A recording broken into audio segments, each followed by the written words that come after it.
तो लगातार खबरें अभी तक पर आप आदमपुर उपचुनाव से जुड़ी तमाम अपडेट देख रहे हैं और आदमपुर में भव्य बिश्नोई लगातार बढ़त बनाए हुए हैं और हमारे साथ सभी मेहमान जुड़े हुए हैं। आदमपुर उपचुनाव की अगर बात की जाए तो अब तक के रुझान में बीजेपी जेजेपी उम्मीदवार भव्य बिश्नोई आगे चल रहे हैं। भव्य बिश्नोई को लगातार बढ़त मिल रही है। एक अहम खबर, एक बड़ी खबर।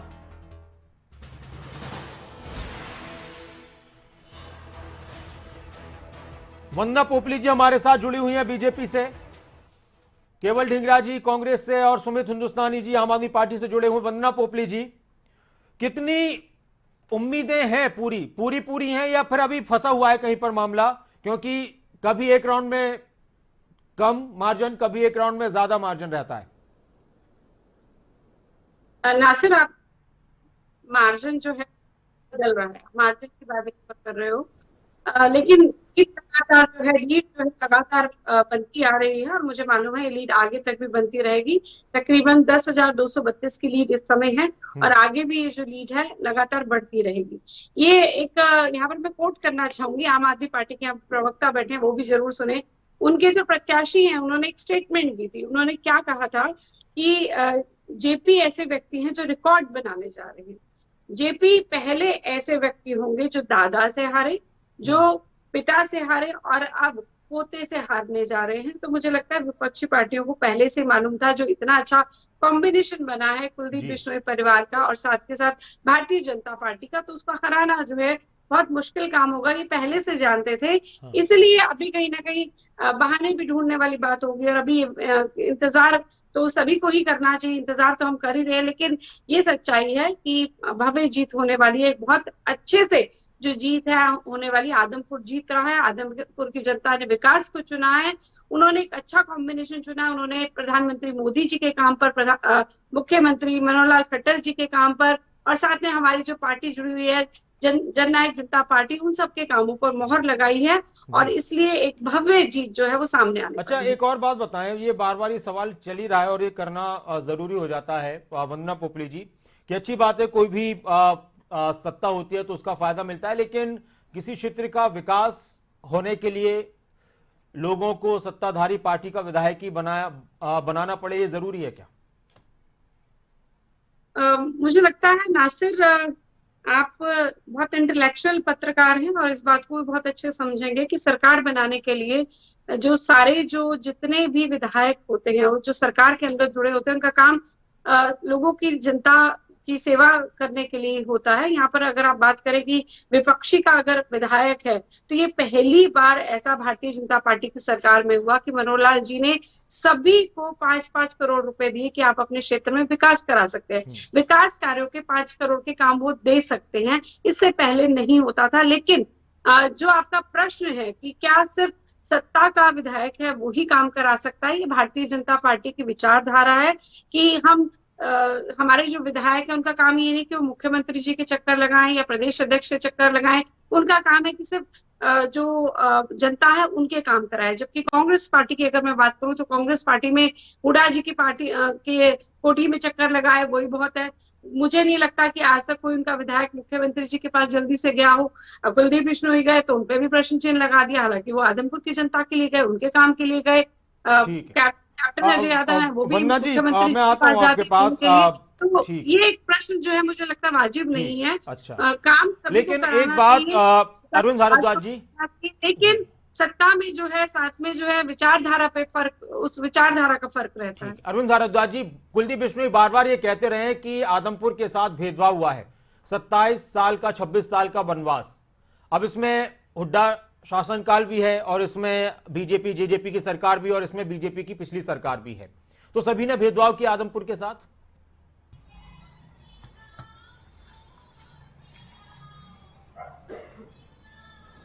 नहीं, ऐसा कुछ नहीं है। आदमपुर की जनता के साथ किसी ने कोई भेदभाव नहीं। आदमपुर के साथ जिस तरह से पूरे हरियाणा प्रदेश में विकास के कार्य हुए, उसी तरह आदमपुर में भी हुए हैं। जिस तरह से पूरे हरियाणा में सड़कें बनाई गई, आदमपुर में भी बनाई गई। जिस तरह से जो भी सरकारी परियोजनाओं का फायदा बाकी हरियाणा के लोगों को मिला, उसी तरह आदमपुर के लोगों को मिला। ऐसा थोड़ी है कि हमने कोई सरकारी परियोजना बनाई तो वो आदमपुर से बाहर लागू हुई, आदमपुर में लागू नहीं हुई। सारी जो भी सरकारी पॉलिसीज होती हैं वो पूरे हरियाणा प्रदेश में एक समान लागू होती हैं। ऐसा नहीं है। अगर उन्हें ऐसा लगता है तो इस पे तो वही जवाब देंगे। आज वो ठीक। हमारे साथ हैं, आज वो भारतीय जनता पार्टी के हिस्सा हैं, आज वही जवाब देंगे इस पे। ऐसा अब अगर देखते उन्होंने हैं कि वो कहा तो है तो मुझे नहीं उनका तो लगता यही ऐसा है कहा कि होगा, बस मुझे नहीं वनवास लगता। खत्म किया है, मेरा सबसे परंतु अच्छा ऐसा नहीं जिंदगी हुआ। का फैसला है। लेकिन इस वक्त आपको तस्वीरें दिखाते हैं, जश्न की तस्वीरें आ रही हैं। बीजेपी समर्थकों ने, कार्यकर्ताओं ने जश्न मनाना शुरू कर दिया है और आदमपुर से, हिसार से जश्न की तस्वीरें सामने आ रही हैं।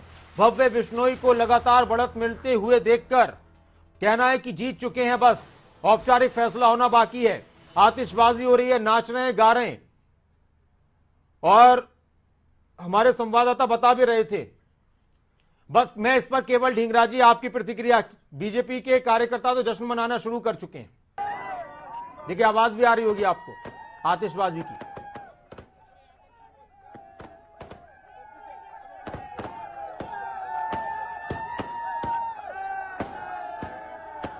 केवल ढींगरा जी, चलिए अभी आपको एक इंटरव्यू दिखाते हैं छोटा सा। हरियाणा के शिक्षा मंत्री कंवरपाल गुर्जर क्या कुछ कह रहे हैं बीजेपी के उम्मीदवार को लेकर, बीजेपी की जीत को लेकर, बीजेपी जेजेपी की जीत को लेकर। गुलशन ग्रोवर हमारे संवाददाता ने उनसे बातचीत की, सुनते हैं। आदमपुर उपचुनाव में भव्य बिश्नोई भव्य हो रहे हैं। इस पर बातचीत करने के लिए हमारे साथ हरियाणा के शिक्षा मंत्री कंवरपाल गुर्जर हैं। आज उपचुनाव के नतीजे आने हैं, लगातार हम उपचुनाव देख रहे हैं, किस तरह से आप देखते हैं? देखिए, मैंने पहले भी ये कहा था कि भाई ये चुनाव हम 20,000 से ज्यादा मार्जिन से हम जीतेंगे। किन मुद्दों के आधार पर आपको लगता है कि आदमपुर की जनता ने आपको इतना जन समर्थन दिया? देखिए, डेवलपमेंट ही है हमारा तो मुद्दा, डेवलपमेंट है। पहले दिन से ही डेवलपमेंट है। 2014 में चुनाव जीते, वो भी विकास के नाम पे जीते थे, विकास हमने किया। अब है उसमें भी विकास, और विकास में भी मतलब बिना किसी भेदभाव के, चाहे रोजगार की बात है चाहे विकास की बात है, तो हमने बिना भेदभाव के काम किया। और अभी कुलदीप बिश्नोई जी तो कांग्रेस से मिलने थे, लेकिन उसके बावजूद भी माननीय मुख्यमंत्री जी ने वहाँ काफी पैसा खर्च किया। लगभग 600 करोड़ से ज्यादा जो है वहाँ माननीय मुख्यमंत्री जी ने दिया वहाँ पैसा, और उसमें काफी डेवलपमेंट हुई, कुछ प्रोसेस में है, तो वो सारे काम चल रहे हैं।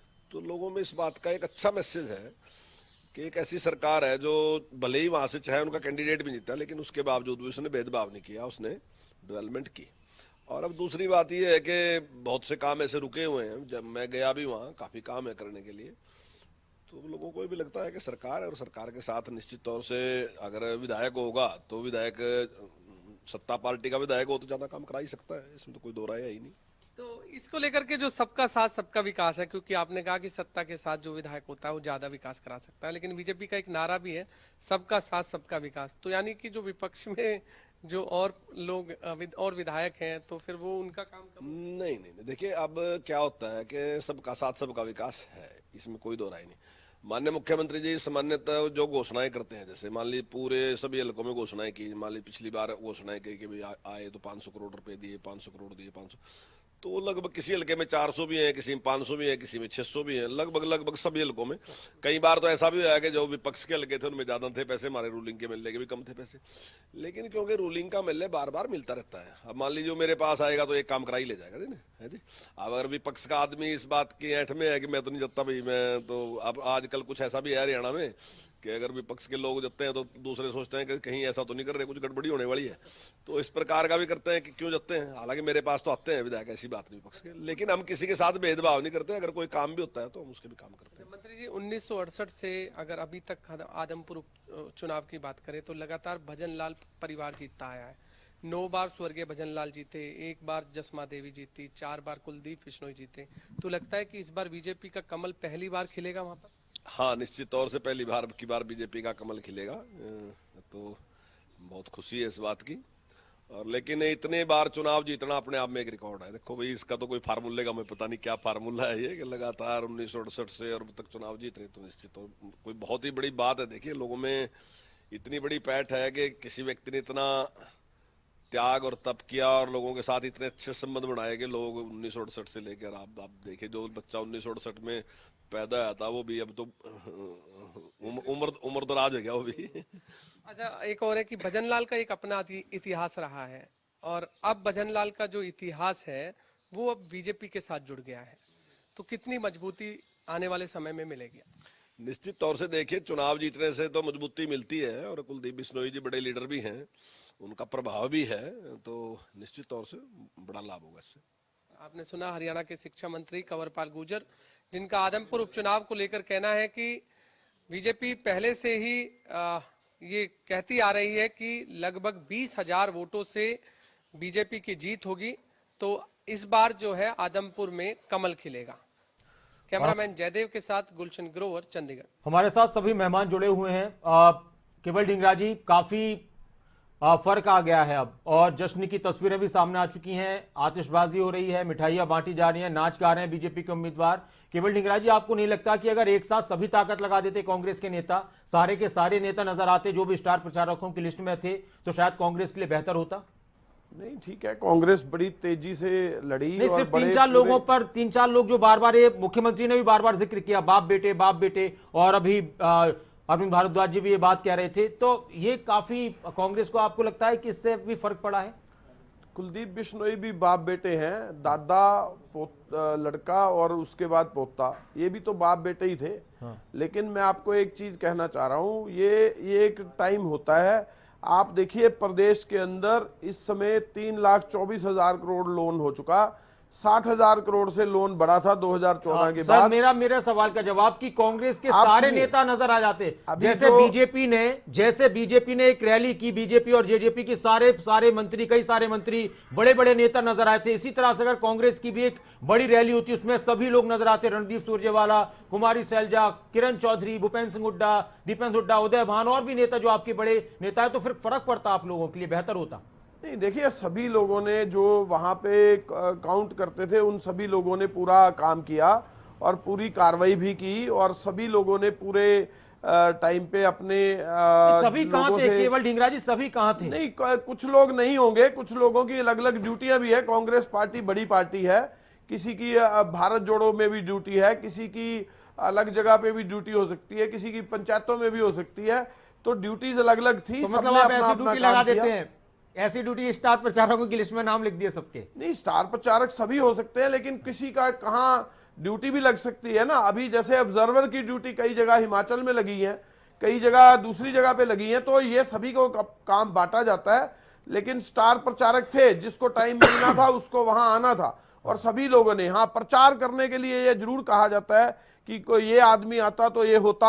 हाँ। कंवरपाल गुर्जर जी ने अभी कहा कि हमने विकास के ऊपर चुनाव लड़ा, तो मैं आपको बताना चाहता हूं 2,60,000 करोड़ रुपया हमारे प्रदेश का जनता का पैसा कहां गया, उसके ऊपर कोई बातचीत नहीं होती। उसके ऊपर यह पूछना चाहिए कि हमारे प्रदेश के जो पैसे हैं, लोगों के टैक्स के पैसे हैं, वो गायब कर गई है। लूट खसूट की योजना थी भारतीय जनता पार्टी की सरकार की, ये पैसा कहां गया ये बताना चाहिए।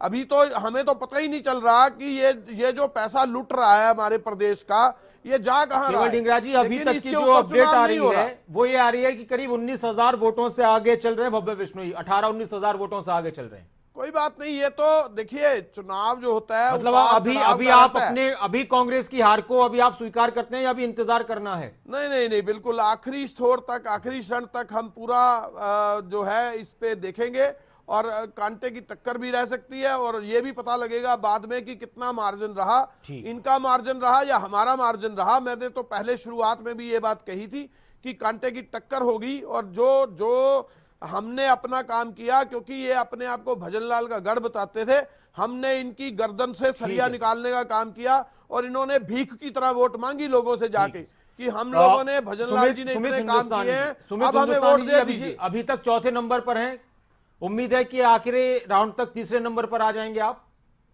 अगर आप बात उम्मीद की करेंगे तो हम तो ये कहेंगे कि हमारी ये उम्मीद है कि आगे जितने भी राउंड में ईवीएम की मशीनें खुलेंगी वो आम आदमी के हक में खुलेंगी, और हम लोग पहले नंबर पर आने का काम करेंगे। क्या बात है सर, हकीकत क्या है फिर? हकीकत ये होगी कि चौथे राउंड तीसरे पर आ जाएंगे? देखिए, अभी मैं आपको बता देता हूं, चौथे राउंड पे जो भी हमें वोट परसेंट मिल रही है, जितना भी हमें जनादेश मिल रहा है, हमारे सर माथे है। और जिस पार्टी को, मैं एक चीज बहुत जिम्मेदारी से एक बात कहना चाहता हूं, जिस पार्टी को आदमपुर की जनता अब अपना विश्वास दे रही है, जिस भी पार्टी को दे रही है, उनको ये सोचना पड़ेगा कि किस प्रकार से आपने पिछले राज में आदमपुर की जनता के साथ दोहरा चरित्र अपनाया, लेकिन अब जो 1.5 साल की जो ये सरकार बन रही है आदमपुर के अंदर, आप उसके अंदर आदमपुर की जनता के साथ उस तरह का व्यवहार ना करें। और रही बात विकास की, वंदना पोपली जी ने एक बात कहा कि मनोहर लाल खट्टर की सरकार में हमने सभी जो विपक्षी दल के, जो मान लीजिए दूसरी दलों के जो विधायक है उनके यहां भी काम करा। अगर आपकी मनोहर लाल खट्टर सरकार ने आदमपुर के अंदर काम किया होता तो कुलदीप बिश्नोई जी को गिड़गिड़ाना नहीं पड़ता मनोहर लाल खट्टर जी के सामने जाकर के भैया मेरे विधानसभा में भी कुछ काम कर दो, काम कर दो, और बाशर्त उन्होंने भारतीय जनता पार्टी ज्वाइन वंदना करवाई है। पोपली तो जी, वंदना पोपली जी, भजनलाल परिवार प्लस बीजेपी प्लस जेजेपी, हालांकि अभी 15,000, 16,000, 18,000 इस तरह की बात आ रही है, करीब 18,000 के आसपास की लीड है, लेकिन होना तो यह चाहिए था कि और ज्यादा मार्जिन होना चाहिए था।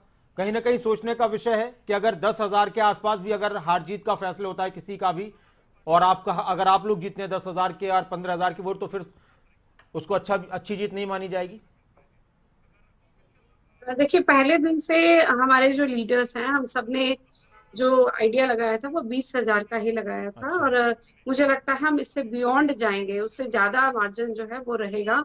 मार्जिन जितना अच्छा रहे उतना, जितना ज्यादा रहे उतना अच्छा है। और आपकी बात सही है कि मार्जिन और होना चाहिए, उस पर भी हम विवेचना करेंगे। शायद 2024 में आपको और चमत्कार दिखाई दे। लेकिन यहाँ पर मैं अभी सुन पा रही थी, जो केवल धिंगरा जी हैं वो कह रहे थे कांटे की टक्कर रही है।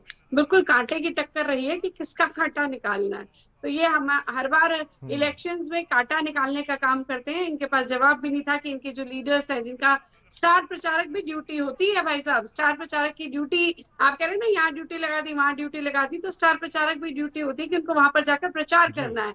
लेकिन इनके पिता पुत्र और 1-2 लोग जो है वही नजर आए, उसके अलावा और भी कोई नजर नहीं आया। एक यहाँ पर ये बात उन्होंने कही कि कर्जा बहुत ज्यादा बढ़ गया है, लूट खसोट की सरकार है। तो मुझे इतना बता दीजिए, यहाँ पे आप जो कर्जे की बात कर रहे हैं, कर्जा हम 3% के अंदर रहे हैं, जो जेन्युइन होना चाहिए, जीडीपी के 3% के अंदर है, उससे बाहर नहीं गए। जब पंजाब में आपकी सरकार थी 3 बार 4 बार आप उससे बाहर चले गए। और लूट खसोट कौन करता था, कैसे करता था, ये तो पूरे प्रदेश की जनता ने देखी। एक प्रतिक्रिया अरविंद भारद्वाज जी। अरविंद भारद्वाज जी, एक बात ये कुलदीप बिश्नोई कहते रहे कि देखिए आदमपुर का चुनाव चाहे कोई पार्टी हो ना हो, लेकिन भजनलाल परिवार होता है और उसके खिलाफ सारे लोग होते हैं। अब वो ताकत भी मिल गई, फिर वही मेरा आपसे सवाल, जेजेपी भी बीजेपी थी, तो फिर और ज्यादा बेहतर हो सकता था आप लोगों की प्रत्याशी के लिए, मार्जिन और ज्यादा हो सकता था, ये संदेश भी जाता आगे की राजनीति के लिए कि बीजेपी जेजेपी को कोई हरा नहीं सकता।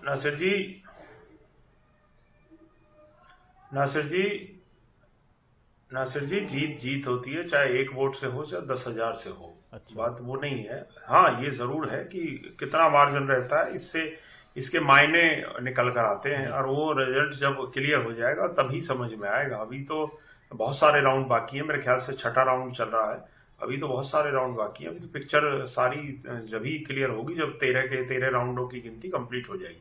परंतु एक बात, अभी यहाँ आपके चैनल पर डिबेट से पहले एक और चैनल पर मैं डिबेट में था, और इनके कांग्रेस के प्रवक्ता वेद प्रकाश विद्रोही जी मुझसे कह रहे थे कि शुरू के जो 3 राउंड हैं वो बिश्नोई बहुल्य गांव हैं। 3 राउंड के बाद आप देखना पासा एकदम पलट जाएगा और कांग्रेस लीड लेगी। अब चौथा भी राउंड हो गया, 5वां भी हो गया, 5वें में तो बल्कि 3,000 से भी ज्यादा। छठे में भी अरविंद भारद्वाज जी, छठे में भी बीजेपी उम्मीदवार की लीड है।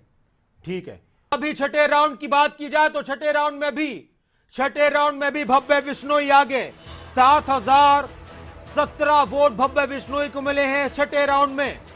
कांग्रेस उम्मीदवार जयप्रकाश को 4,019 वोट मिले हैं छठे राउंड में। एक अहम खबर, एक बड़ी खबर, छठे राउंड का भी नतीजा आ चुका है। छठे राउंड में 7,017 वोट लेकर आगे हैं बीजेपी उम्मीदवार, और कांग्रेस उम्मीदवार को मिले हैं 4,019 वोट। और इस राउंड में बीजेपी जेजेपी उम्मीदवार को 2,998 वोटों की लीड मिली है। तो एक बड़ी खबर, एक अहम खबर, टोटल लीड 6 राउंड के बाद निकाली जाए तो 13,226 वोटों से आगे चल रहे हैं 6 राउंड के बाद। अभी आप ये भी एक चीज देख रहे होंगे कि आप तक और भी जानकारियां पहुंच रही होंगी कि 7वां 8वां राउंड तो वो भी अपने अपने तौर से आ रही है, लेकिन जो ऑफिशियली सारी घोषणा हो रही है उसके हिसाब से हम आपको बता रहे हैं कि 6 राउंड के बाद 13,226 वोटों से आगे चल रहे हैं बीजेपी उम्मीदवार, बीजेपी जेजेपी उम्मीदवार भव्य बिश्नोई, और छठे राउंड में बीजेपी उम्मीदवार जेजेपी उम्मीदवार भव्य बिश्नोई को 7017 वोट मिले हैं। कांग्रेस उम्मीदवार को जयप्रकाश को 4019 वोट मिले हैं और छठे राउंड में 2998 वोटों से आगे चल रहे हैं, आगे हुए हैं बीजेपी उम्मीदवार। अरविंद भारद्वाज जी, अपनी बात हम कर रहे थे, फिर उस दौरान हम ब्रेक पर जाना पड़ गया। जी अरविंद जी, अपनी बात पूरी कीजिए। छठे राउंड में भी आप लोगों का उम्मीदवार बीजेपी जेजेपी का उम्मीदवार आगे।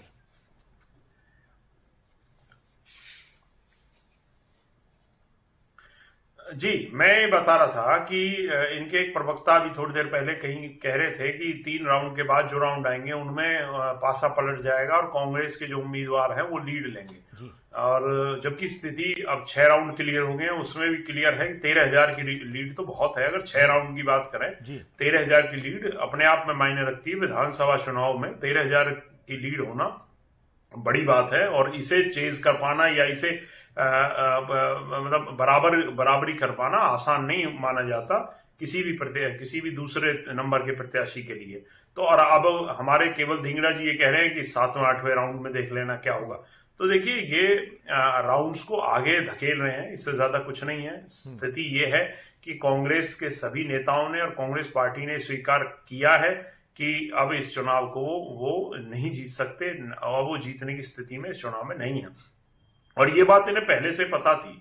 जो आपने बात उठाई, बड़ी अच्छी बात उठाई नासिर जी, कि इनके सभी लोग अगर एक साथ होते तो शायद कुछ और हो सकता था। चाहे रणदीप सुरजेवाला जी की बात हो, कैप्टन अजय यादव जी की बात हो, किरण चौधरी जी, शैलजा जी, तो जो एक गिनती के चंद नेता और बचे हैं हुड्डा परिवार के अलावा जो कांग्रेस में, इनको भी ये आज साथ खड़ा नहीं कर पाए, तो उसका एक गलत मैसेज गया। जबकि दूसरी ओर हमारी जो गठबंधन की हमारा जो प्रत्याशी था उनके पक्ष में, चाहे भारतीय जनता पार्टी के कार्यकर्ता और नेता रहे, चाहे जननायक जनता पार्टी के नेता रहे, हमने कितने ही कार्यक्रम एक साथ किए और कार्यकर्ताओं ने तो खैर हमारे बराबर एक साथ मिलकर दोनों पार्टी कार्यकर्ताओं ने इस चुनाव को लड़ाई है।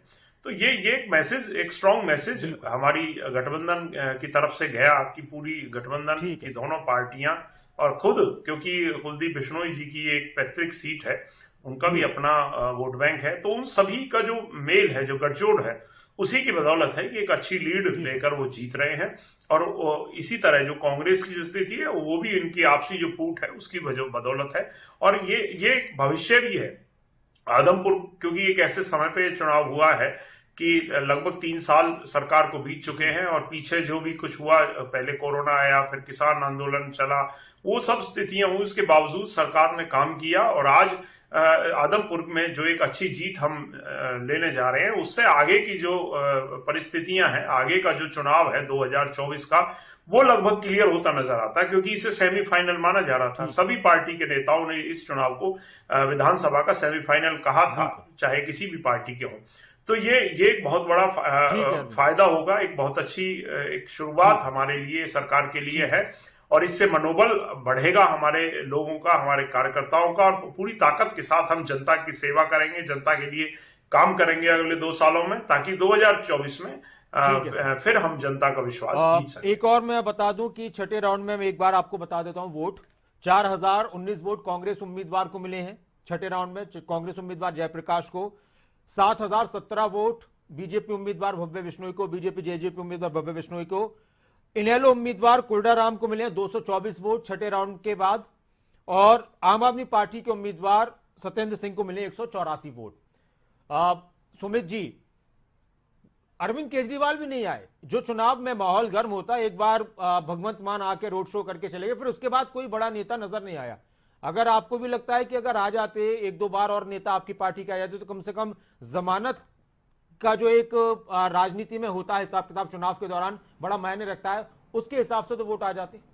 देखिए, ऐसा है, जो आम आदमी पार्टी की तरफ से स्टार प्रचारकों की जो एक लिस्ट आई थी, उसमें सभी लोग आदमपुर चुनाव में आए थे, आदमपुर की जनता के साथ बैठे थे, आदमपुर की जनता के साथ बैठ के उन्होंने बातचीत करी थी, और जो उनके मुद्दे थे उसको लेकर हम लोगों ने चुनाव लड़ा। और रही बात ये रिजल्ट जो आ रहे हैं, मैं इस बात को बिल्कुल स्वीकार करता हूं कि ये रिजल्ट आम आदमी पार्टी के लिए बहुत निराशाजनक रिजल्ट हैं, जो उम्मीद हम लोगों ने करी थी और जो चीजें आदमपुर की जनता के अंदर हमको देखने को मिली थी उसके विपरीत ये रिजल्ट है। ये बात आपकी बिल्कुल हम लोग मानते हैं। लेकिन जो अभी जेजेपी के साथी जो बात कर रहे थे 2024 के चुनाव की, ठीक है, मैं एक चीज कहना चाहता हूं, 2024 का चुनाव सरकार का चुनाव है, सरकार बदलने का चुनाव है, परिवर्तन का चुनाव है, बदलाव का चुनाव है और उस बदलाव को आम आदमी पार्टी के साथ हरियाणा की जनता चलेगी। जिस प्रकार से देखिए, अगर आदमपुर के अंदर जितना हम लोग कर सकते थे उससे ज्यादा हम लोगों ने किया और आदमपुर की जनता ने जितना विश्वास हम पे अभी तक जताया है, थोड़ी सी दिलासा दे सकते हैं क्योंकि जमानत भी नहीं बच रही है इस हिसाब से तो। लेकिन वंदना पोपली जी 2024 का इलेक्शन होगा सरकार बदलने के लिए, बदलाव का इलेक्शन होगा, आप सुन रही थी आम आदमी पार्टी के प्रवक्ता बोल रहे हैं। देखिए, आम आदमी पार्टी के प्रवक्ता जो है उनके प्रत्याशी जो है पहले से हार मान चुके थे, आज ये स्थिति को समझ पा रहे हैं कि हरियाणा में अगर ये बात करें कि सरकार बदल जाएगी तो चलिए, एक उपचुनाव में आप कैंडिडेट को नहीं बदल पाए, आपके विश्वास की मैं दाद दूंगी कि आप यहाँ पर सरकार के बदलने की बात करते हैं तो लोकतंत्र है, आप कुछ भी सोच सकते हैं। लेकिन सबसे बड़ी बात यह है कि आम आदमी पार्टी के जो यहाँ पे प्रवक्ता बैठे हैं वो बहुत अच्छे से स्थिति को जानते हैं कि केजरीवाल कितना भी कह ले कि वो हरियाणा के लाल हैं, हरियाणा में उनका जन्म हुआ है, लेकिन हरियाणा के हितों के बारे में उन्होंने कभी भी नहीं सोचा। अगर एसवाई के पानी के स्टैंड की बात की जाए तो ना जिसको क्लियर कर पाए, ना ही इनके प्रवक्ता आज तक बता पाए कि एसवाई पर इनका स्टैंड क्या है। मैं सिर्फ स्टैंड की बात कर रही हूँ, आने वाले में क्या वो करेंगे या नहीं करेंगे वो बात अलग हो जाती है, लेकिन ये स्टैंड भी क्लियर नहीं कर पाए। पराली का अगर धुआं लगता है तो हरियाणा से ही लगता है। आज हम स्थिति देख पा रहे हैं कि पंजाब में जब इनकी सरकार बन गई तो हरियाणा में पराली जहां पर जलना कम हुआ, पंजाब में लगातार पराली वहां पर बढ़ रही है, तो इसका जवाब आकर ये ठीकरा फोड़ देते हैं केंद्र सरकार पर। तो ये सब चीजें बताती हैं जो केजरीवाल जी हैं, चाहे इनके प्रवक्ता हैं, इनको बड़ी बड़ी बातें करनी आती है और जनता इस चीज को समझ चुकी है कि अब बातों से काम नहीं चलने वाला है, काम की बात है। यहाँ पर आदमपुर में भी ये देखा गया है कि किस प्रकार से जो विकास है उसने अपनी बात कही है, उस विकास ने अपना बोलबाला बनाए रखा है, इसलिए हम लगातार यहाँ पर बढ़त को बनाए रखे हैं। और अभी मेरे पास एक दो और भी राउंड की जो रिपोर्ट है वो आ रही है, उसमें भी लगातार बढ़त बढ़ रही है। लेकिन नासिर, एक इम्पोर्टेंट बात और है, आदमपुर की जनता ने विपक्षी पार्टियों की जो विभाजनकारी शक्तियों को वो लाने की उन्होंने कोशिश की है, उसका मुंह तोड़ जवाब दिया है। मैंने यहाँ पर देखा विपक्षी पार्टियों में, अगर कांग्रेस की बात की जाए तो उन्होंने जाति की बात करी, उन्होंने विकास की बात नहीं करी। 10 साल हुड्डा जी सरकार में रहे, मुख्यमंत्री रहे, उन्होंने उस समय में क्या काम किया वो ये नहीं बता पाए। ये क्या बात कर रहे थे, सिर्फ दलित राजनीति की बात कर रहे थे। अगर मैं आम आदमी पार्टी की बात करूं तो वो भी कहीं पर भी अपना विजन नहीं दिखा पाए। अगर उनका शिक्षा, स्वास्थ्य एक सवाल के बारे में बात करते हैं, आपके इन सवालों से ही हम आगे के डिस्कशन को शुरू करेंगे। एक छोटे से ब्रेक के बाद अगली चर्चा मेरी सहयोगी आरती सांगवान के साथ आपकी रहेगी। एक छोटे से ब्रेक के बाद हम जल्द लौटते हैं। आप बने रहें खबर अभी तक पर, आदमपुर उपचुनाव से जुड़ी हर एक अपडेट के लिए और लगातार चर्चा जारी है।